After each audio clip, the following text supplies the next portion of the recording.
quero agradecer o pastor Darcy e sua esposa, a pastora Doris Felizardo, da Igreja Assembleia de Deus Moriá, localizada na Estrada Carlos Sampaio, número 398, Rio de Janeiro, Queimado, Rio de Janeiro, por tão gentilmente ter nos cedido, né, compartilhado conosco a sua história, a história da vida deles, para que possamos estar aí divulgando nesse canal, e que Deus abençoe eles e abençoe quem ouvir essa história, que pessoas possam ser resgatadas de situações que há muito tempo não conseguem sair. Que Deus abençoe esses pastores em nome de Jesus.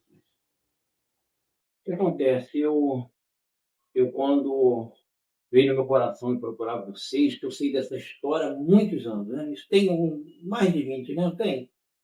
Aí ficou no meu coração uma coisa assim, poxa, fica tão sem graça, porque o que acontece? Outro dia eu fui filmar um sítio, mas o moço queria vender um sítio. Aí eu falei, um ajuda o outro. Eu falei, poxa, eu só vou tirar deles uma informação, né, numa situação tão triste, que devia até trazer a lembrança. Aí eu fiquei naquilo, aí veio no meu coração o seguinte, isso não é para mim, não é para o Senhor, para vocês, isso aí é para a obra de Deus. Porque veio no meu coração, que eu já falei com o pastor, tem uma família lá em Araruama que o pai perdeu o filho por rigor. E ele ficou dias, eu acho que até mês, acampou, foi morar na beira do rio, caçava o filho todo dia. Ele é pastor também. Veja que não basta ser crente, não basta ser pastor. A gente vai ver muitos da casa, muitos da família evangélica aí numa situação que não consegue sair. Não é que Deus não quer, que é aquilo que o pastor estava falando, né? Os filhos não são nossos. Né? E às vezes a gente tem um poder de possessão em cima que a gente se revolta contra Deus. Fazer aquilo que Abraão fez, é pouca gente que faz. Né? Então esse homem, ele não deixou de ser, ou seja, ele chegou a abrir igreja, fechou a igreja, ele é uma pessoa triste. A gente vemos que ele parou a vida dele na pausa. Pausou a vida. Entendeu? Se às vezes as pessoas estão revoltadas, além de São Pedro Aldeia, não estou citando o nome poética, né? São amigos nossos. Uma avó, mataram o neto dela, já homem, o pai e a mãe seguiram em frente, ela não. Ela durou só 2 anos, ela definhou até morrer. Quando eu propus procurar vocês, eu vou ser sincero, eu achei que eu ia encontrar uma família destruída.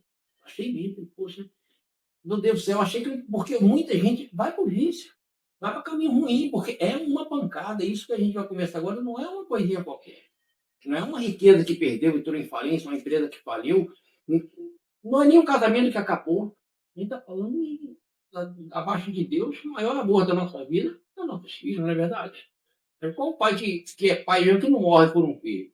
Né? Então, dessa vez eu vi numa tragédia em Teresópolis, Petrópolis, se não me engano, uma criança, um rapazinho em cima de um ônibus afundando. E o padrasto gritando, alguém vai ver isso aí, vai até não gostar do que eu vou falar, o padrasto lá do barranco gritando, pula, pula. Eu falei, se é o pai, vai lá no ônibus. O padrasto não vai, mas o pai vai lá no ônibus e morre junto com aquele filho. Né? Então, pai é pai, mãe é mãe mesmo, que tem muitas coisas por aí que não é pai e não é mãe. Mas eu fiquei muito feliz de ver vocês aí, né? Então, o que vocês vão falar aqui hoje é para pessoas que que nem esses amigos meus, falei aqui, tantos outros que tem aí, né, que apesar de ser crente, apesar de ser de ministério, mas não consegue seguir em frente. E eu peço a Deus que alguma dessas que estiverem, né, condições de até procurar vocês aqui para conversar. E sabe, até para vocês pastorear, para ajudar, porque eu conheço pessoas que encontrou ajuda, uma falsa ajuda, em religiões que nada tem a ver com Deus. Entendeu? Então, essa é a conversa que a gente vai ter aqui hoje. E eu queria começar, eu fiz poucas perguntas aqui. Queria perguntar assim, qual foi a data que isso aconteceu, o ano, né? Quantos anos tem isso? 15 de abril de 2002. Na segunda-feira.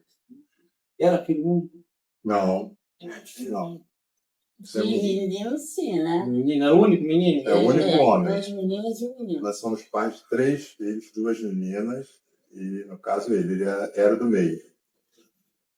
Ele tinha 16 anos, né? Tinha acabado de fazer 16 tinha anos. Um mês que ele tinha feito 16 anos. Ele nasceu no dia 3 de março de 1986. Ele fez 16 anos. No dia 3 de março, morreu no dia 15 de janeiro. Era um garoto alegre, extrovertido, meio reservado, que na dele. Como vocês definem ele? Porque não tinha outro filho para comparar, né? Filho homem, não tinha. Ele era mais pro lado do senhor, pro lado da esposa. Como ele era? Ah, ele era. Ele não era. Aí eu não sei se descrever. Ele, para mim, assim, é um menino normal, amava tanto o pai quanto ali, amava muitas meninas. Uma pessoa alegre. Introvertido ele não era. Ele era uma pessoa. Conversava. Não, conversava. Ele fala que Tinha uma seus pessoa dada, conversa com amigos. todo mundo, é popular, né? Tinha os amigos, era popular. Era uma pessoa assim, muito inteligente, um menino realizador, já na pouca idade dele, na época, já por ser computador. Nunca tinha feito curso, menino bem inteligente. Era assim, menino normal. Aquele lugar lá que ele brincava, o senhor falou para mim que eu pensava que vocês moravam lá. Ele falou que não.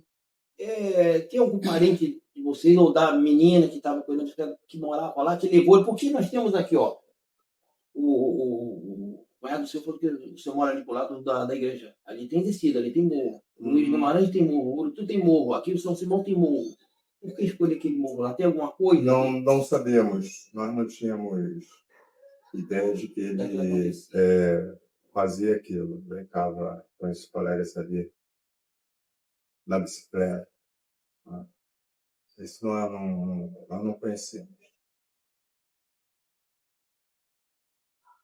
E vocês ficaram sabendo como? Família, prepararam, chegaram, como foi a notícia aqui na roupa? Porque, né? Uma notícia, meu Deus. Né? Chega uma notícia dessa assim, né?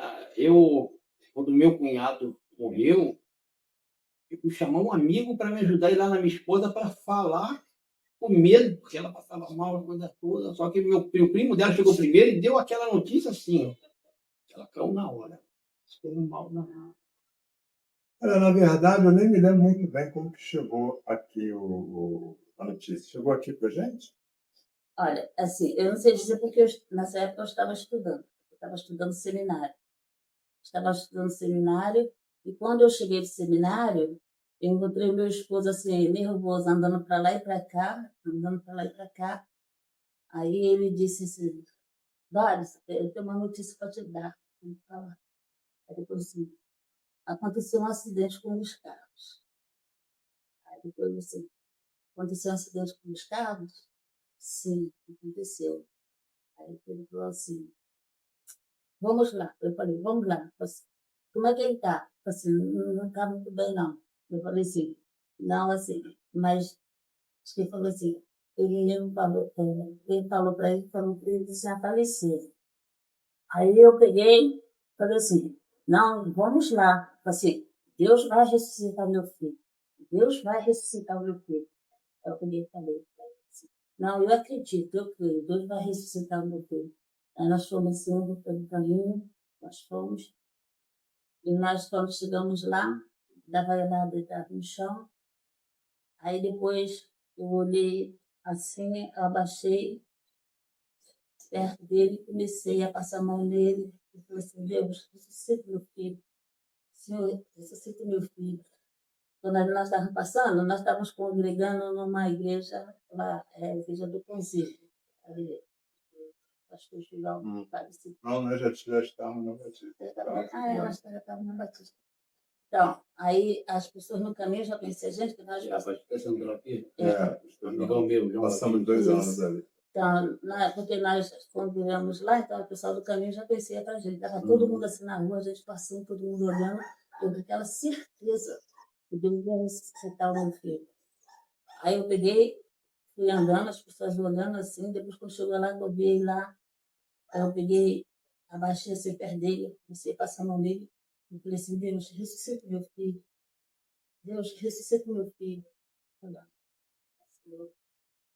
Aí, nisso que eu estava falando para o Senhor, para ele ressuscitar o meu filho, aí Deus me fez uma pergunta. Dores, se você tivesse comigo, você queria voltar? Eu falei, não, senhor, não queria. Aí, daquele momento para lá, acabou toda a aflição no meu coração. E eu comecei a agradecer e a louvar o Senhor. Porque nós estamos aqui nessa terra, nós não somos daqui. E nós vamos retornar para a nossa casa. E quando nós retornarmos, nós temos que retornarmos salvos, né? Para ir para o nosso lar celestial. E se nós estamos aqui, nós estamos com o propósito de Deus, mas a nossa pátria é lá.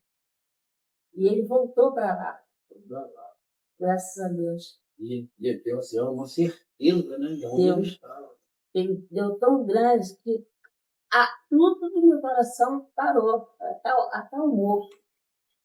Aí eu comecei a agradecer a Deus, porque esse é o nosso propósito, né? Estamos aqui e retornamos para lá. E entrou uma calma tão grande no meu coração, uma certeza, que eu comecei a louvar e engrandecer o nome do Senhor. Porque também a gente, pela palavra de Deus, nós olhamos muito para a palavra, nós cremos verdadeiramente que a palavra de Deus é de Deus, ela é fiel. Quando Davi, ele caiu em pecado com Batseba, e Deus levou o filho dele, enquanto o filho dele estava doente, assim, Davi, ele orou, jejuou, mas depois que ele morreu, Davi se levantou, lavou e entrou numa outra postura. Aquilo ali foi Deus abraçando ele, dando certeza que aquele menino estava com ele. Então, essa passagem veio muito forte assim na minha cabeça. Assim, ele não veio mais para mim, mas um dia eu retornarei, eu estarei com ele. Entende? Então, aí, assim, meu coração alegrou muito. Ele falou, ele não virá nem, mas ele iria aí. E eu me alegrei muito. É uma matéria que a gente conversa, né? Eu já gravei um cara que por aí, a gente não sente isso que a gente só está sentindo, só está sentindo, não sente isso, né? Quando você está falando de uma coisa verdadeira que envolve Deus do começo ao fim, né? Se torna gostoso, apesar que é uma história muito triste, né? Essa certeza que a senhora tem da salvação da senhora, isso aí é a base de tudo. Isso aí, né, deu esse consolo, né, essa força para seguir em frente, que a senhora disse, ele não vem, né, deu um ele, cara. E o que você diria? Eu imagino, aquele momento ali, a senhora foi muito forte, o senhor, ainda preocupado com ela, né, como vai passar a mensagem para ela, essa notícia, né, quer dizer, o senhor tem que esconder um pouco a dor do senhor, se preocupando com a dor dela, o que ela vai sentir, né, e chegar naquele momento lá e ver aquela cena que não tem cena pior para você ver. Eu até me recordo que no dia do acontecido, eu estava a caminho para buscar um seminário. Agora, falando, quando eu cheguei ali na esquina, próximo ao mercado, eu recebi a notícia. Foi um dos amigos dele, aquele acho que mora ali, esqueço o nome dele. Não é bom citar também. Então, ele me deu que tinha acontecido um acidente lá no local ali dentro, com os carros, e ele não falou como estava, né? E aí eu falei, acidente? Mas como é que é? E ele que primeiro deu notícia. Então. Isso aí. Aí eu já me dirigi para lá, né? Deixei de... E depois retornei para casa, foi quando a gente estava em casa e avisei para ela. Falei para ela, nós tivemos ver. Qual foi a pergunta dela? O senhor foi lá, ver aquela cena, porque não chegou o bombeiro, não chegou ninguém. Quer dizer, vocês chegaram primeiro. Chegamos primeiro. Porque quando chegam, levaram para o hospital. O senhor não vai ver, mas aquela cena ali, pelo que falaram, eu não vi, mas pelo que falaram, como foi o impacto. Não, foi um traumatismo craniano. É difícil de ver. Estourou a cabeça dele, foi muito forte. A gente fica abalado, né? Impacto. Aí quando você chegar, a menina já não estava lá mais? Não. Já tinha sido socorrida. Ele não foi socorrido porque a gente veio a óbito imediatamente, então, procedente, né? Então a gente fica abalado, fiquei abalado, ficamos abalados, mas é aquele negócio. Como a Dora disse, a gente não tem poder sobre essas coisas, né? Então, a gente tem que procurar ficar É meio até contraditório, né? Mas a gente tem que procurar viver a realidade, né? Eu acredito que muitas coisas piores aconteçam na família depois que uma coisa dessa acontece, um acidente desse, né? Jovem, a gente nunca espera que isso aconteça com os nossos filhos, né? E o impacto negativo é justamente esse, porque nossos filhos, a gente tem projetos, né? Propostas, a gente quer daqui a uns dias vê-los, né? Vitoriosos, profissionais, casados, né? Netos, né? A gente Isso é o projeto da gente, né? é o que a gente entende por a lógica, né? O desenvolvimento das coisas. Mas a gente tem que ter consciência de que nós não temos domínio sobre essas coisas, né? Então, eu fiquei muito abalado, sim, mas assim, procurando administrar isso, essa realidade, a gente saber que isso aí acontece com os outros, aconteceu conosco. Então, a gente tem que procurar administrar isso. Não somos donos. O pai sempre Mas, sofre licença, mais. quando o senhor falou que esse é o nosso projeto, assim, a gente tem sempre que saber que os nossos projetos têm que estar encaixados nos projetos de Deus. Porque senão sempre há muitas frustrações. Muito difícil, né? Por exemplo, quando se tratando de filhos, né? De quem vai planejar, né? Que vai ficar com os filhos, né? É uma pancada, igual eu falei no começo, é pancada maior que todas as pancadas dessa vida. O que vocês falariam para essas pessoas que, apesar de estar na igreja também, apesar de ter cargos na igreja, ter pastor, presbítero, seja qual for, passaram por isso e não conseguem sair? Pausou a vida, está caído num buraco e está na igreja, viraram religiosos, mas não tem mais aquele vínculo com Deus, porque não perdoa Deus por isso. O que você diria para essa pessoa? Eu diria que a pessoa precisa, até peço desculpa pela palavra, assim, vai parecer um pouco pesada, mas é exatamente isso. Precisa sair do pedestal da divinização. Isso é a realidade. Por quê? Nós temos um relato bíblico, nós já até conversamos sobre isso, e o inimigo, justamente, ele prometeu para Eva essa questão. Você vai ser igual a Deus, não é isso? Acredita? Então, quer dizer, e é uma coisa assim que é atraente, né? Imagina a gente ser igual a Deus, não é? Só que hoje nós temos a experiência de que, na verdade, não é isso. Nós não somos iguais a Deus. Então, nós somos criaturas de Deus. Então, é isso. Nós não somos donos da vida.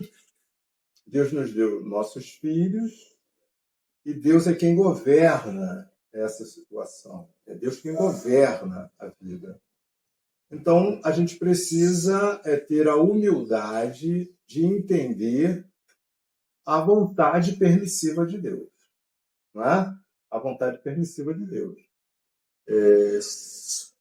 Nem tudo que acontece, Deus quis que acontecesse, mas Ele permite que aconteça porque tudo está debaixo da autoridade de Deus. Não é? Nada acontece senão da permissão do Senhor.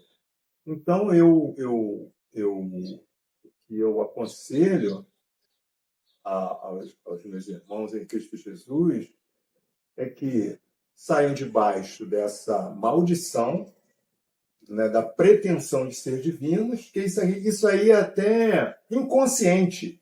Eu não digo que a pessoa, eu sou e Deus. Não, é inconsciente, é uma coisa que... Ele nem percebe, já é uma coisa que nós recebemos isso, né?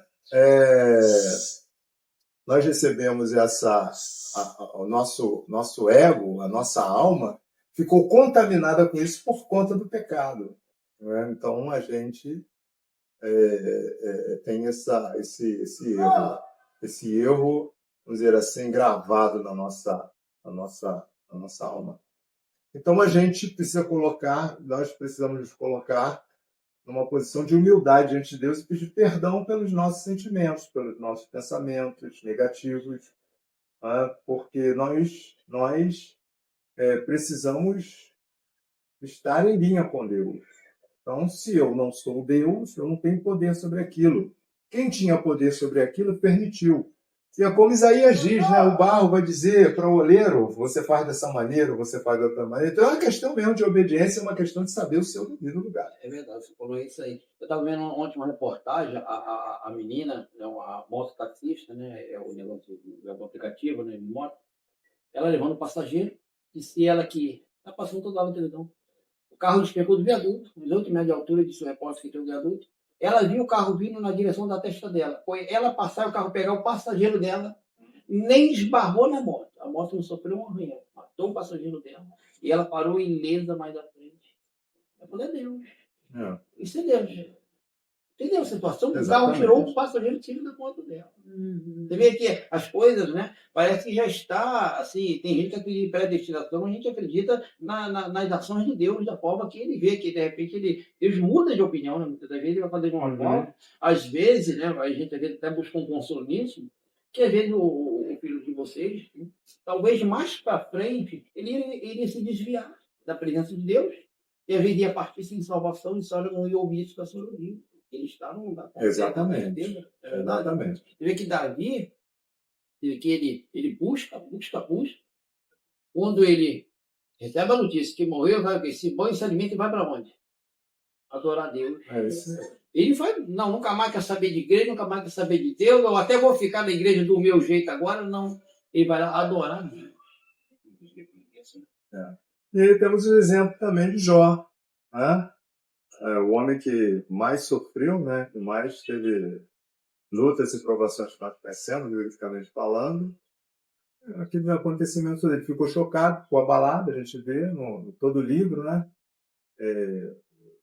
O abalo de Jó psicológico, mas ele disse para a esposa dele: Deus deu, Deus tomou, bendito seja o nome do Senhor. Então, quer dizer, ele não deixou de ficar abalado, porque é um vínculo emocional muito forte, né? Mas, assim, ele louvou a Deus. Então, a gente fica abalado da nossa alma, o que a gente tem que fazer? Assim como nós oramos e jejuamos por um propósito, por um dom espiritual, nós temos que orar e jejuar também por esses sentimentos negativos. Senhor, tira isso de mim. Tá? E a gente tem que perseverar para que nós não cessamos de adorar a Deus, porque o objetivo de Deus para nós é a adoração. Adoração, eu posso dizer em outros assim, vamos dizer, outros entendimentos, é o reconhecimento de que o Senhor é Deus. Então, eu preciso adorá-lo. Eu preciso me manifestar, né? Da forma como Deus ele projetou para nós. Então, a nossa força, a nossa vida, a nossa alegria e o nosso sucesso está em adorar a Deus. Reconhecê-lo como Senhor, como Criador, como dono da nossa alma, da nossa vida. Então, se isso cessa, eu tenho que lutar para que seja restaurado, né? A alegria de viver, porque a vida é de Deus. O que acontece, eu fico pensando assim, no caso, né, de um pai e uma mãe que tem mais filhos, morre um filho, e depois ele faz isso com a vida dele, e acaba abandonando os outros filhos. Dá a impressão que se morresse todos os outros filhos e aquele não, ele estava bem. Não é? Dá a impressão que daqui amava aquele filho e só aquele. Porque ficou filho para ele dar carinho, para ele cuidar, mas ele abandonou todo mundo. Na verdade, o que eu acho é o seguinte: se qualquer filho morresse, essa pessoa ia agir da mesma forma. Mas dá aquela impressão. Agora, para os filhos, vai dar essa impressão. Então, assim, o pai e a mãe, eles têm que ser fortes, porque eles, principalmente quando tem os filhos ainda são adolescentes, eles precisam desse carinho dos pais, de ver os pais olharem para eles, né, com aquela vivacidade, com aquele prazer. Porque é assim, né, quando a gente vê nossos filhos, né? A gente olha e lá do outro lado, né, os olhos deles, na verdade, poxa, né? Há aquela apreensão, né, aquele prazer, né? Poxa, meu pai. Então, quer dizer, eles precisam disso. Agora, meu pai, lá praticamente morto, né? Morto-vivo, né? O filho se sente desamparado emocionalmente falando. Então o pai precisa entender que há essa necessidade, ainda que ele esteja sofrendo, mas ele, o pai e a mãe, precisam passar isso para os filhos. Não, eu te amo, meu filho, você está aqui, você é a minha razão de viver. Né? Eu louvo a Deus por sua vida, é isso. E às vezes até os filhos determinados tiverem uma mente fraca também, ficam em mim, porque o pai não liga mais para ele. Porque vai ficar todo mundo deprimido, né? Vai ficar um lar depressivo, né? Assim como o bem, a alegria, a paz contagia, o mal também contagia. Uhum. Gente, é isso aí que eu ia perguntar para vocês. Eu agradeço muito, né, esse tempo disponibilizado para isso. Muito, muito satisfeito de estar fazendo essa matéria. E, infelizmente, né, não é, a gente queria falar de coisas alegres, de coisas, mas graças a Deus que vocês estão firmes aí. E que, né, eu falei, sincero, eu pensei, não imaginava encontrar uma família assim, porque talvez eu até pensei assim comigo, se fosse comigo eu estava morto, entendeu? Talvez eu sou um desses também aí que se Deus fizesse isso eu ia acabar, porque eu acho que sou muito fraco só de pensar no negócio desse, entendeu? Mas é verdade, vocês falaram isso aí, vocês são exemplos para muita gente, se espelhar e seguir, sair do buraco e ir à frente.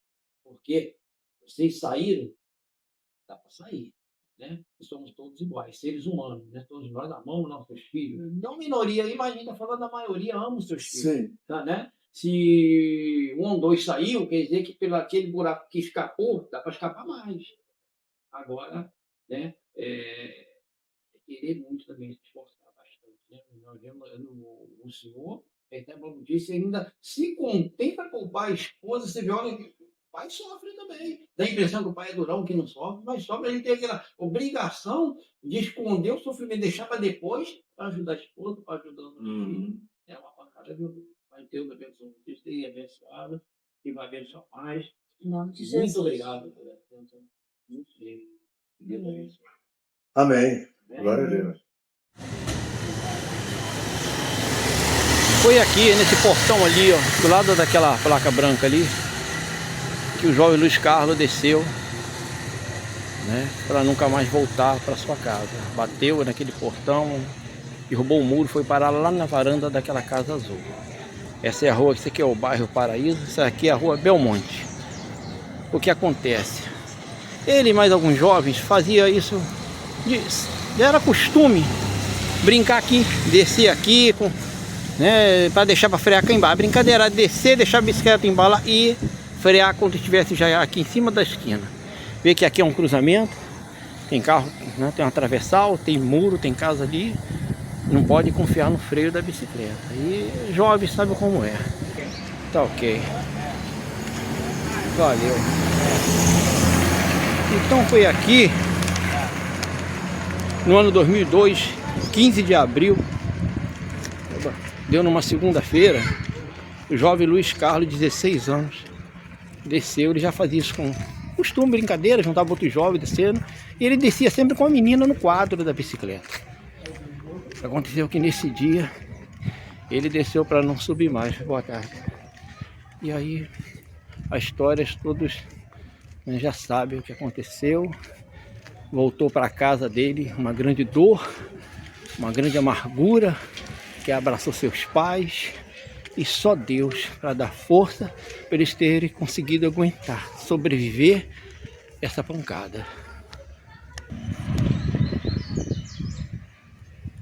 Veja que a descida aqui é bem inclinada, bem consideradamente. E dá para embalar bastante a bicicleta.